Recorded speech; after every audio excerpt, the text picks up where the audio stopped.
सब पत्रकारों को सादर आमंत्रित। आप सब लोग आए। आपके माध्यम से विश्व हिंदू परिषद 14 जनवरी को शौर्य दिवस के लिए हम लोग इकट्ठे हुए हैं। आपके माध्यम से हम पानीपत के सब समाज के लोगों को निमंत्रण दे रहे हैं कि आप सब लोग 14 जनवरी के कार्यक्रम में आप आएँ। शौर्य दिवस पर जो मराठा थे, हिंदू समाज की रक्षा के लिए महाराष्ट्र से पानीपत तक आए और हमें लगता है कि उन्होंने हिंदू समाज की रक्षा के लिए अपना जीवन कुर्बान कर दिया। महाराष्ट्र में मराठाओं में कोई हिंदू समाज, मराठा समाज का कोई व्यक्ति ऐसा नहीं बचा परिवार जिसका कोई परिवार का सदस्य शहीद ना हुआ हो। पानीपत उनके लिए एक तीर्थ स्थान है। जब मराठा परिवार काल्याम आते हैं तो उनकी आंखों में आंसू भी होते हैं कि भाई हमारे परिवार के सदस्य यहाँ शहीद हुए, कुर्बानी दी। और कहा जाता है, इतिहास मैंने पढ़ा तो नहीं, पर कहा है कि उस समय पानीपत के लोगों ने बहुत ज़्यादा सहयोग नहीं किया, पर कुछ लोग कहते हैं किया। पर अब कम से कम हम सब हिंदू समाज के लोगों को उस कार्यक्रम में जाकर वो पुरानी बातें बुलाकर उस कार्यक्रम में आना चाहिए। विश्व हिंदू परिषद ने पिछले कई सालों से जब कार्यक्रम शौर्य दिवस होता है उनका सहयोग करते हैं। ये हिंदू होने के नाते, ये देशभक्त होने के नाते कि हमारा फ़र्ज़ बनता है कि हम उसके लिए सहयोग करते हैं। और मराठा समाज हमसे यो सहयोग मांगेगा, हम पूरा सहयोग करेंगे। पूरे देश भर के मराठा समाज के लोग यहाँ इस कार्यक्रम में आते हैं। 12 तारीख से आने शुरू हो जाएंगे और 12 तारीख से विश्व हिंदू परिषद उनकी व्यवस्था कराने में पूरा सहयोग करेगा। जो लोग भी बाहर से आ रहे हैं और प्रेस के माध्यम से हमें सुन रहे होंगे, तो आप इस बार जब पानीपत आएंगे तो आपको कोई दिक्कत नहीं होगी। आपको कोई भी सहयोग चाहिए होगा तो हम पूरा आपका सहयोग करेंगे। जय श्री राम। कौन कौन आ रहे हैं सर कार्यक्रम में? अभी जानकारी है सभी पत्रकार भाइयों को जय श्री राम।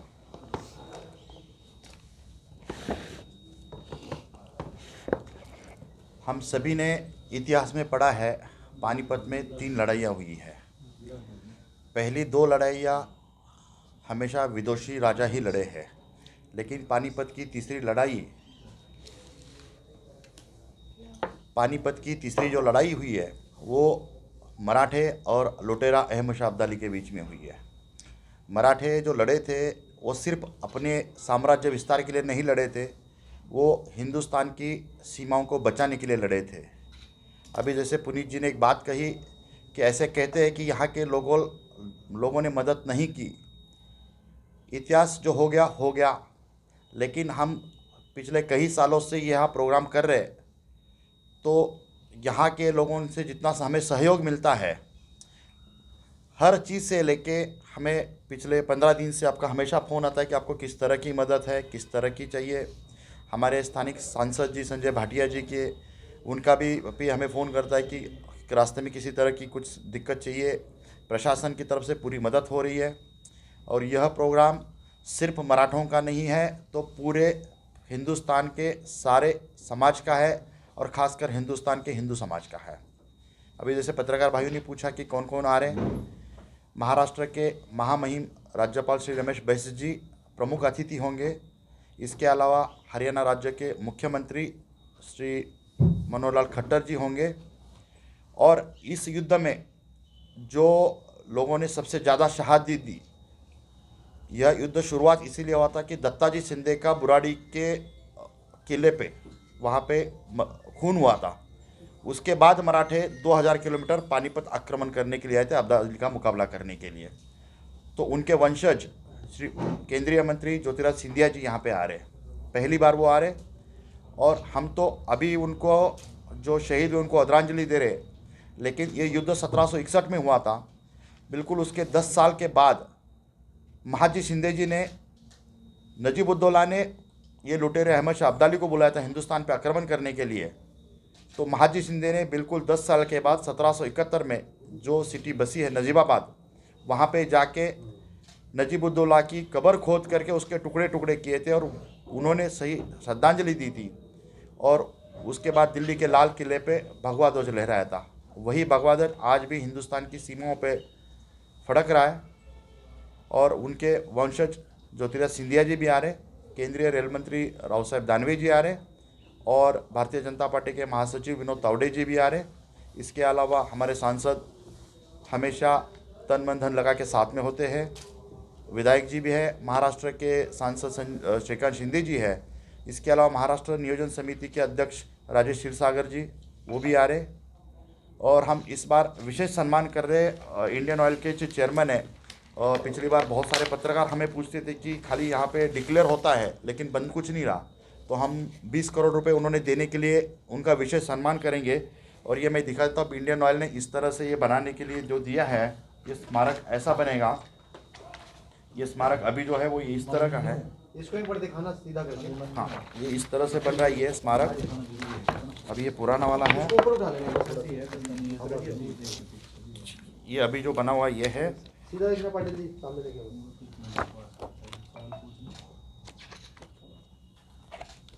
हो गया। ये लगभग 20 करोड़ रुपए की लागत से कोणार्क का सूर्य मंदिर भी जिन्होंने बनाया है वही लोग यहाँ का ये स्मारक बना रहे। यहाँ पे लेज़र साउंड सारा सिस्टम और अलग से रेस्टोरेंट, ये सारा पार्किंग अलग से बनेगा यहाँ पे। और इसका काम ये प्रोग्राम के लगभग 1 महीने के बाद टेंडर निकाल करके शुरू हो जाएगा। मतलब कहने का मतलब ये है कि साल में जैसे एक बार सूर्य दिवस पे काड़ियाम पे जाते हैं तो अब टूरिस्ट प्लेस हो जाएगा, वहाँ पर हर दिन या हर हफ्ते में जैसे भी लोगों को टाइम मिलेगा वहाँ पे जाएंगे। बिल्कुल, जिस तरह से कोणार्क का सूर्य मंदिर बना है उसी तर्ज पे ये कालाम का स्मारक बनेगा। सर आपने और सर जी ने बड़ा ही आरोप लगाया कि पानीपत के लोगों ने साथ नहीं दिया। हम हिस्ट्री में तो कुछ और ही लिखा है कि मौसम अनुकूल नहीं था, हाँ और खाने की सप्लाई रोक दी गई, ऐसा और था। विशेषकर रणनीति नहीं थी। तो ये कहाँ से बात आपने बोली, वो तथ्य क्या था? हमने ये नहीं मैंने बोला, बोली, हाँ हाँ आपसे कह रहा हूँ। इन्होंने बोला, मैंने लेकिन जो मैंने इतिहास सुना, सर हिस्ट्री में नहीं है ये, आप किसी भी किताब में चेक कर लीजिए। पहली बात मौसम अनुकूल नहीं था, सर्दी का मौसम था।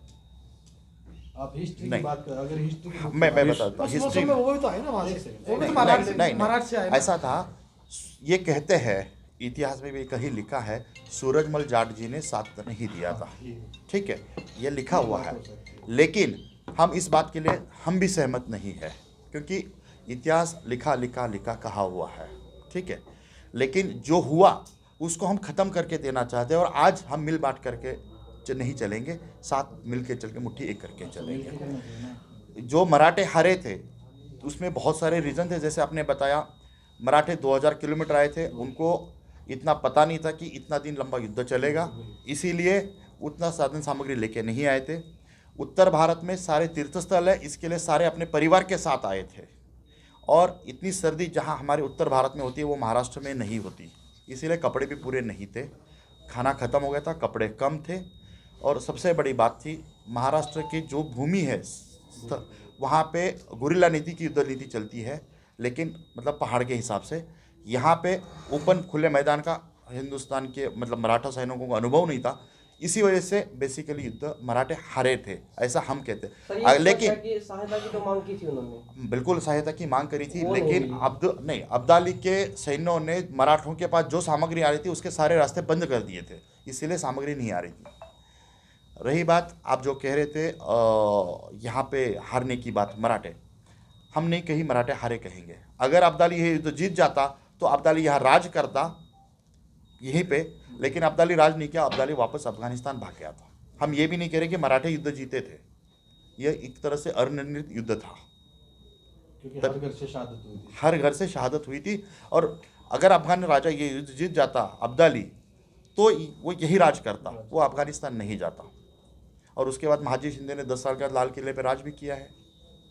सर बीजेपी के पहले कार्यकाल में रामविलास शर्मा पर्यटन मंत्री थे, तो उन्होंने कहा था कि जब कालेआम में हम इसको पर्यटन का रूप देंगे। अब इससे लेकर दूसरा कार्यकाल समाप्त होने वाला है बीजेपी का, तो कितना बन पाया पर्यटन? नहीं, ऐसा है, ये आर्कोलॉजी के डिपार्टमेंट के अंदर आता है। इसमें राज्य सरकार अगर हरियाणा की हो या महाराष्ट्र की हो, चाहकर भी कुछ नहीं कर सकती जब तक केंद्र सरकार के आर्कोलॉजी मिनिस्ट्री से परमिशन नहीं आती।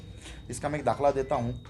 आगरा में एक लाल किला है, वहाँ पे शिवाजी महाराज की बहुत बड़ी प्रतिमा है।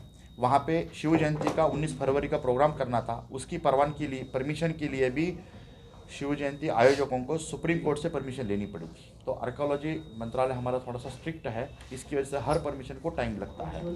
तो लेकिन आर्कोलॉजी मंत्रालय को इससे परमिशन मिली है। बहुत सारे चेंजेस करते करते आ रहे थे, पिछले साल से हम इसमें लगे हुए थे, तो ये अब हो गया है इस चीज़ को। सर आप जिस स्थान की बात कर रहे हैं वहाँ पर बाथरूम तक की सुविधा नहीं है, ये तो सरकार कर सकती है। नहीं थी, ये आप कह सकते हो, लेकिन पिछले साल आपने देखा होगा पूरा ठीक किया हुआ है और अभी पूरा वेल मेंटेन है। महाराष्ट्र से जो लोग आ रहे हैं सर, कितने लोगों की व्यवस्था की गई है? यहाँ पे महाराष्ट्र से लगभग 1,500 से 2,000 लोग आ रहे हैं। रोड धर्मशाला और गुर्जर धर्मशाला में रुकने की व्यवस्था है जो पहले आ रहे हैं।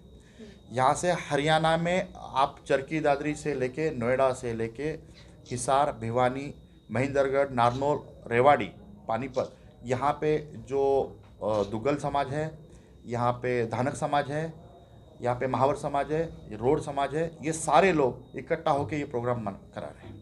शोभा यात्रा रूम में इकट्ठे होकर भी आते हैं। शोभा यात्रा में एक और इकट्ठा। कंफ्यूजन हो रही है सर, कुछ लोगों का मानना है कि वो करनाल के एरिया में हुआ था, कुछ लोग वहाँ भी जाते हैं, कुछ यहाँ, नहीं, उसमें स्पष्ट करना चाहेंगे आप सर? हम बिल्कुल स्पष्ट करना चाहेंगे।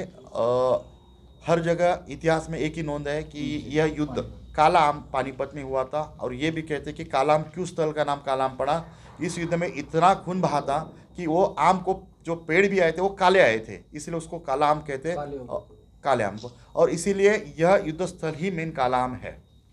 ठीक है सर, राम मंदिर का शुभारंभ होना जा रहा है, तो क्या कहना चाहेंगे उस पर? ये इतिहास में जो पूरे हिंदू समाज की जो मांग थी, 70 साल में बस टालते जा रहे थे, हमारे आदरणीय प्रधानमंत्री मोदी जी ने ये सपना सबका पूरा किया है। और मैं कहूँगा हर बंदे ने 22 तारीख तो बहुत भीड़ होगी, लेकिन आयुष्य में एक बार अयोध्या जरूर जाना चाहिए। ये तो कोर्ट के द्वारा फैसला हुआ है ना, प्रधानमंत्री नरेंद्र मोदी का भी। कोर्ट ने बिल्कुल फैसला किया कोर्ट है। का फैसला फैसला सही तो हुआ ना नहीं, कि फैसला 500 वर्ष से संघर्ष चल रहा था। फैसला हो गया, लेकिन फैसला फिर भी कोर्ट ने किया। कोर्ट ने तो वो ये कोर्ट कह में दिया चला कि गया था, वहाँ तो पे- फैसले का वो वहाँ पे करनी थी। मंदिर था, ये कोर्ट ने बोला, लेकिन जो कंस्ट्रक्शन करने के लिए, बाकी प्रोसेस करने के लिए भी मोदी सरकार ने ही पूरा प्रयास किया है। विपक्ष के लोगों को न्योता मिला, उसमें खड़गे जी भी है, सोनिया भी, राहुल भी, उन्होंने स्वीकार कर दिया, मना कर दिया। देखो, किसी को बुलाने के बाद आना नहीं आना उनका फर्ज है, लेकिन भारतीय जनता, यह वैसे भारतीय जनता पार्टी का ये नहीं है, लेकिन भारतीय जनता पार्टी ने सभी को न्योता दिया हुआ है, और आना नहीं आना वो उनका मर्जी है। राम हमारे आदर्श हैं, जो नहीं ले रहे तो वो भुगतेंगे, खुद ही देखेंगे। उन्होंने कहा ये चुनावी स्टंट को, वो चुनावी विरोधक है, बात कह के इस चीज को, वो उनका काम ये है। कांग्रेस की तरफ तो से राम हमारे आदर्श है, राम हमारे पूजनीय है। ये उसकी सोच पे फर्क है। हर एक हिंदू जो हिंदुस्तान में रहता, मान लो वो हर एक हिंदू ही है। आज तो हम सबको न्योता दे रहे हैं, हर गुरुद्वारा में हमने हर जगह न्योता दिया है कि आप 22 तारीख को महादिवाली का आयोजन है। 500 सालों के संघर्ष के बाद कि ये मौका मिला है महादिवाली मनाने का, और श्री राम अपनी प्रतिष्ठा, प्राण प्रतिष्ठा होने जा रही है, हर हिंदू का वो है। Thank you.